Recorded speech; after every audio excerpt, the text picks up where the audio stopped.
What is the alt-right? Everybody has an opinion about it, but nobody seems to know exactly what it is. So I took it upon myself to find out. I took a deep dive into alt-right culture. I read their books, listened to their podcasts, watched their videos, followed their blogs, and spoke personally to their leaders. Here's what I learned. First, they're really small, like your high school reunion small. That big national alt-right gathering in Charlottesville in August 2017, yeah, that attracted all of about 600 people, and that's on the high end of estimates. And that infamous torch rally on the evening of August 11th, there were maybe 100 tiki torch carriers. But however small it is, the alt-right does have a belief system, a worldview. It's right there in their name. The alt in alt-right means alternative. The alt-right is an alternative to American conservatism. So it's no surprise then that the alt-right has far more in common with the left, another alternative to conservatism, than it does with the traditional American right. Let me try to untangle this. Both the left and the alt-right are obsessed with race and identity politics, the belief that a person's value is linked to their racial heritage. The left wants special status for racial and ethnic minorities. The alt-right wants special status for the racial and ethnic majority. Since America, according to the alt-right, was founded by white Europeans and was built by white Europeans, it should belong to white Europeans. I'm a married gay man, so you might think that I appreciate the government forcing a Christian baker or photographer or florist to act against their religion in order to cater, photograph, or decorate my wedding. But you'd be wrong. A government that can force Christians to violate their conscience can force me to violate mine. If a baker won't bake you a cake, find another baker. Don't demand that the state tell him what to do with his private business. I'm pro-choice, but a government that can force a group of Catholic nuns, literally called the Little Sisters of the Poor, to violate their faith and pay for abortion-inducing birth control can force anyone to do anything. That's not progressive, that's regressive. Today's progressivism has become a faux moral movement hurling charges of racism, bigotry, xenophobia, homophobia, Islamophobia, and a slew of other meaningless buzzwords at anyone they disagree with. The battle of ideas has been replaced by a battle of feelings, and outrage has replaced honesty. Diversity reigns supreme as long as it's not that pesky diversity of thought. This isn't the recipe for a free society, it's a recipe for authoritarianism.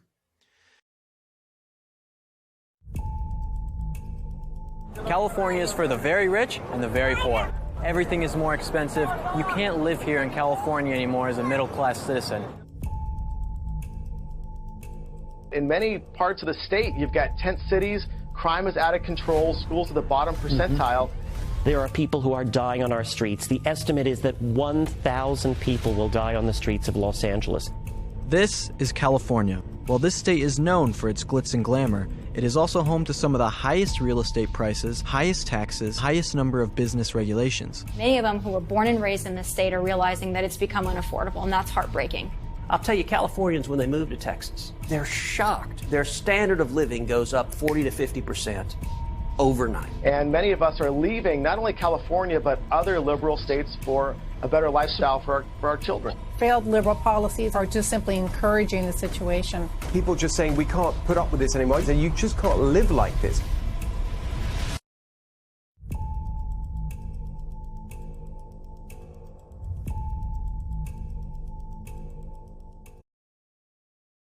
Hi, I'm Michael Knowles, and next up on the book club, we will be reading Hamlet, the greatest play ever written by good old Billy Shakespeare. If you have not read it yet, you should read it, or better yet, watch it, because it's a play and plays are meant to be seen, so it's a little easier homework this week. Then, when you're watching it, think about what Shakespeare's saying about the difference between seeming and being, what Shakespeare's saying about religious truth, theatrical truth, and think about yourself, think about your own life, look around, and then look back at the play and just think about how much like a mirror it seems, holding a mirror up to your own life, and then we will discuss the whole thing.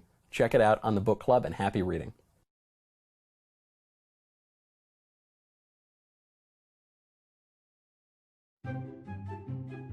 What's up, guys? This is Will Witt with PragerU. Today we are at the Pride Festival asking people if you can be gay and Republican at the same time. see what these people have to say. Do you think that you can be a Republican and gay at the same time? Oh, we going there? Okay. Yeah, I don't think being gay prevents you from being an ass. Hell no. I think being gay and a Republican is like an oxymoron. No. Why do you think that? Be a Republican homosexual and be closeted, but you can't be gay and be a Republican. I think that when I think about Republicans, I think that they're too strict and they're too straight. Not under the current administration, but yes. Under the current administration. They're too homophobic and closed-minded. Yes. You definitely can. Do you know I believe that anybody can do what they want and be what they want. Yeah, I mean, they're not totally opposite concepts. As long as everyone wants everyone to be happy, it doesn't matter how you identify. Yeah, that's fair. Regardless, yeah. Yes. I don't see why not. Yeah. You guys have any gay Republican friends? No, but I have gay friends and I have Republican friends. That's fair. I'm not friends with any queer Republicans. Either they don't exist where I live, or I just am like, no, I'm not going to be friends. I mean, I'm sure I do, but they're not out yet, probably. Yeah. Not out as Republican. Not out as gay. Oh. Or whatever they are. Yeah, fair enough. I do. I know some. Do you? Yeah, a very good friend of mine that I've known my whole life.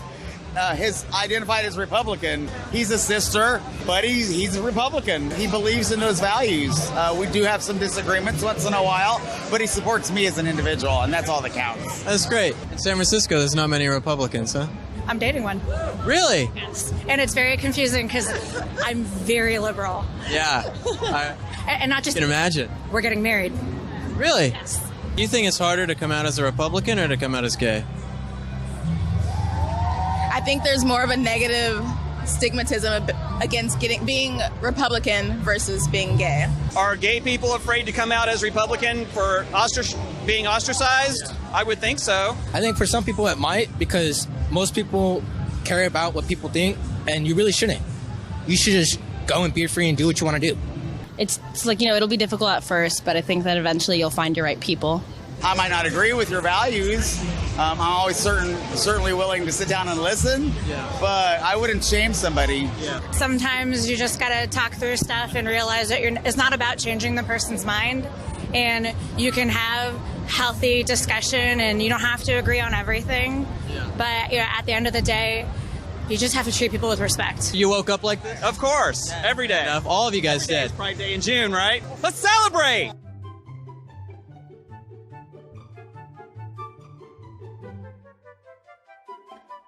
The greatest enemy of socialism is reality.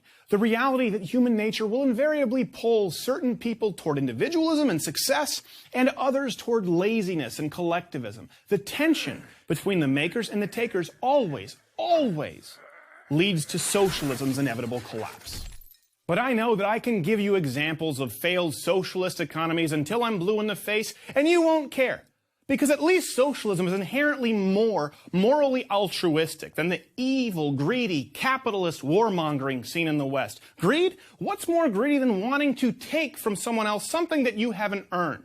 Unlike capitalism, free enterprise, which can only occur truly through voluntary transaction, socialism can only occur at gunpoint. That's what it comes down to. If you don't pay your taxes, once you get through the IRS and the auditing and the lawyers and the PR stunts, people make you give the government your money, an increasing amount of your money, the more successful you are, or they send in scary men with guns to take you away. Now, so long as the people having their stuff taken away at gunpoint are in the minority, and the majority feels that they'll get to benefit from more said taken stuff, you'll always be able to win that decision through a popular vote and claim the moral high ground through democracy. Putting the word democratic in front of your socialism doesn't make it any inherently more moral nor less violent. Did you get that, American wannabe socialists?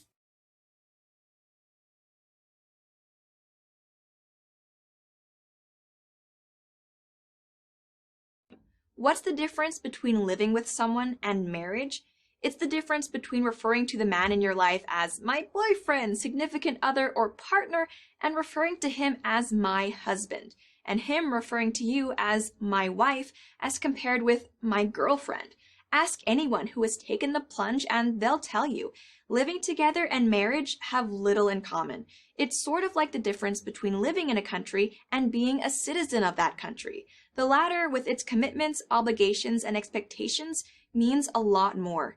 To someone who tells you that a marriage license is trivial, just a piece of paper, here's a good response. If it's just a piece of paper, why are you so reluctant to sign it? The answer, of course, is that no one believes that it's trivial. Everyone knows it's the most important decision you'll ever make. So treat it that way. You use the phrase Islamophobic. There's no such thing as Islamophobia. Phobia is an irrational fear.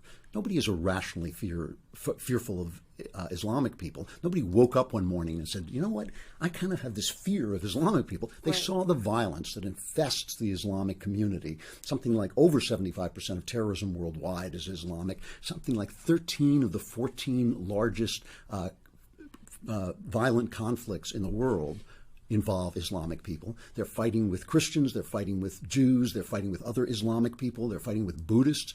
It can't all be the other guy's fault. Something is happening in Islam. So there's a debate to be had about whether or not that violence is inherent to Islamic philosophy, or is it a cancer in the house of Islam that can be extracted without hurting Islamic philosophy? That's a good debate. Experts should have that debate. I had a debate. I had a imam on my show, and we discussed it. And he said he thinks that Islam cannot ever be reformed. Wow. That is an imam saying they can never be reformed. Yeah. He said there are Muslims who personally can be reformed, but as a religion, it can't be reformed because it's written into the DNA and the fabric of what they believe in. And we spoke about the Quran, we spoke about the Hadith, and we spoke about certain verses that are in there that are hostile towards Jewish people, that are hostile towards infidels. Infidels would be me and you. Right? People that don't agree with Sharia law. And to have someone like him say that, I'm saying this is important. He said that even within the Muslim community, there is a debate. And yet we are having leftists censor the discussion before we can even have it in America. And that to me is really alarming.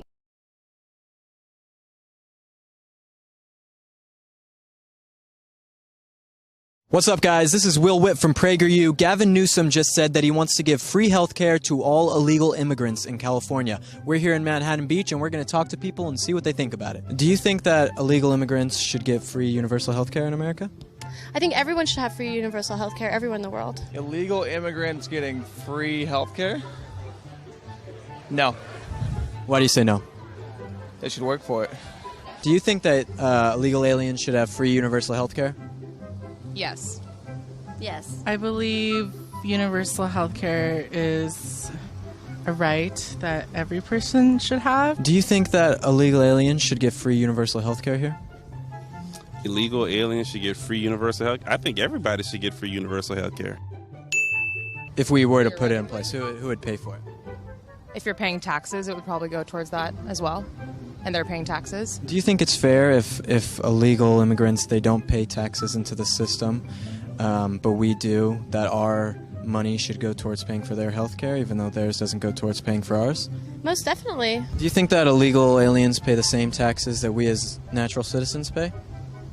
Do I think they do right now? Yeah. Illegal aliens aren't paying into the tax system. Yeah, so we shouldn't have to pay for them, right? Kudos to them, though, if they can do it under the table. It's impressive. Who would pay for that? I don't see a problem with everyone getting higher income and having more taxes. Who do you think would pay for the universal health care if we had it here? Probably the taxpayers. It'd have to be the taxpayers. I mean, you guys got to give some to take some, right? Tom made $25,000 a year. Dick and his wife made $75,000. And Harry and his wife, $150,000. When a new housing development opened up in their community, the brothers decided to buy equally priced homes on the same private street. One day, the brothers decided to pool their funds for the purpose of improving their street. Concerned about crime and safety, and wanting a more attractive setting for their homes, the three families decided to install a security gate at the street's entrance, repave the street's surface, and enhance the lighting and landscaping. The work was done for a total cost of $30,000. Harry assumed they would divide the bill 3 ways, each brother paying $10,000. But Tom and Dick objected. Why should we pay the same as you? They said. You make much more money than we do. Harry was puzzled. What does that have to do with anything, he asked. My family makes more money because my wife and I work long hours and because we have saved some of the money we've earned to make additional money from investments. Why should we be penalized for that? Harry, you can work and save all you like, Tom countered. But my wife and I want to enjoy ourselves now, not 25 years from now. Fine, Tom, do what you want. It's a free country. But why should I have to pay for that? I can't believe you're being so unbrotherly, Tom argued. You have a lot of money and I don't. I thought you'd be more generous. At this point, Dick, the peacemaker in the family, entered the conversation. I've got an idea, Dick said. Our combined income is $250,000, and $30,000 is 12% of that amount. Why don't we each pay that percentage of our income? Under that formula, Tom would pay $3,000, I would pay $9,000, and Harry would pay $18,000. I have a much better idea, said Tom, and one that's fairer than what you're proposing. Dick and Harry turned to Tom. Harry should pay $23,450. Dick, you should pay $6,550. And I will pay nothing. To Dick, this sounded completely arbitrary and not really fair, but it did have one big plus. His share would be $2,450 less under Tom's formula than under his own. So he decided to be silent. Harry, however, was stunned. You want me to pay almost 80% of the bill despite the fact that each of us is receiving the exact same benefits? Where did you get such a crazy idea? From no less an authority than the U.S. government, Tom responded as he pulled out a gray booklet. It's all right here in the IRS tax tables. This is the progressive income tax system all U.S. taxpayers live under, and I don't see why we should be any different. In fact, I believe all future improvements should be paid in this way. Works for me, said Dick. So, by a vote of 2-1, the cost of the street improvements was divided as Tom had proposed, even though they benefited equally, and even though the reason Harry had more money was that he and his wife had worked many more hours than his brothers and their wives, and had saved some of what they had earned, instead of spending it all. Tom and Dick lived happily ever after with their new arrangement. Harry grumbled a lot, but whenever he complained, his brothers called him greedy and selfish.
Why do we spend so much money on Israel? Over my decades of military service, as the Deputy Commander of the United States European Command, and now as a security advisor, I've often heard people make this complaint. The truth is, we don't spend enough. We should spend more, and for purely selfish reasons. Every dollar we spend on Israel is a dollar spent, in effect, in our own defense. As a value proposition, it's all in America's favor. Let me explain.